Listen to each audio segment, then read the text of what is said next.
D-Lo 404 Boxing. All right, y'all. I already gave my opinion on this fight when it was first announced, but I'm gonna double back and double down on what I said. You know, in some forms anyway. Still a lot of criticism out there about Deontay Wilder fighting Robert Helenius. The one thing I want to double down on is I think a guy for Wilder, as dangerous a fighter Wilder is and as accomplished as he is, for any fighter, especially at heavyweight, coming off of 2 stoppage losses, Robert Helenius is a dangerous opponent. And especially for a guy who has been down as many times as Deontay Wilder was down in those 2 consecutive losses. So with that being said, I feel like it's the right opponent for the situation. Helenius isn't some pushover. And if Wilder goes out there and stops me in the first round, I'm still going to feel the same way I feel as what I'm saying. You know, I feel like Helenius is a dangerous opponent. He presents some things that there's a lot of guys out there who Wilder could have chose as a comeback opponent who wouldn't present some of the problems that Robert Helenius presents. You know, Robert Helenius' size is an issue. You know what I'm saying? Robert Helenius has a good jab. You know, he imposes his size. And, you know, Robert Helenius is a fighter that when he gets going, he can fight downhill on you. You know what I'm saying? So, you know, for me, I commend Deontay Wilder for bringing Helenius in as an opponent. And one other thing I want to add, you know, sparring partners are always dangerous opponents.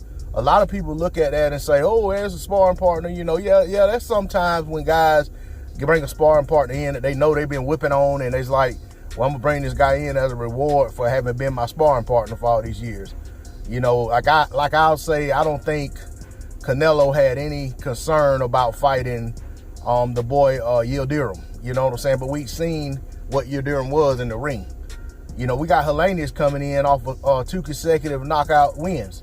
Wilder coming in off of 2 consecutive knockout losses. You know, even the great Roy Jones Jr. in his prime, the first time he was down on the canvas was versus a sparring partner.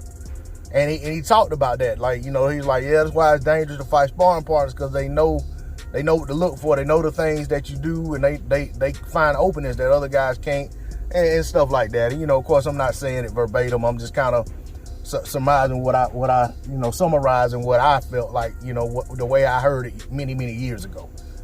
But anyway,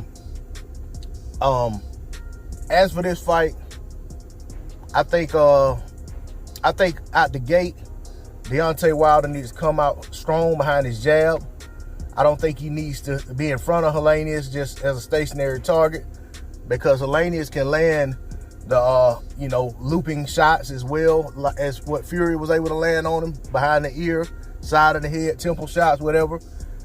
He has the size to be right there and land those shots without a whole lot of, you know, extra exerted effort to get there. You know what I'm saying? He has good reach, has great size at 6'6", and you know, it's one of them things where if Wilder doesn't fight a certain type of fight, he can find himself in a firefight. But I ultimately feel like even in the event of a firefight, Wilder's speed, Wilder's power, and just overall grit, and the fact that Wilder has been through the fights that he's been through, I feel like he still would be, you know, should be able to come out on top in that situation. I think Helenius needs to do some of the same things in terms of coming out behind his jab, and he can't stand directly in front of Wilder. He needs to try to do a good job at keeping his head off that center line. But I'll be honest, Helenius over the years has been a sucker for a right hand. So I fully expect at some point Wilder to detonate a big right hand on the left side of Helenius' head and end the fight. Maybe the first one doesn't end it, but at some point I think, you know, before round 6, it's going to happen. So I fully expect Deontay Wilder to win this fight. I know Usyk is supposed to be ringside, and Usyk is pressing for a Wilder fight. Wilder said he's interested in the Usyk fight or Joshua fight, so he doesn't want to fight. He's not interested in the Ruiz fight and some other fight they were trying to present to him. And basically he's saying he wants Usyk or Joshua should he be victorious. So I'm hoping that Deontay Wilder's able to come out on top, but at the end of the day, I'm hoping for a good fight. I'm hoping for these guys to come out of the fight you know, in his best health as they possibly can, and be able to continue their careers if that's what they choose to do. That's all I got on it. D-Lo 404 Boxing. Like, share, comment, subscribe. I'm out. Peace.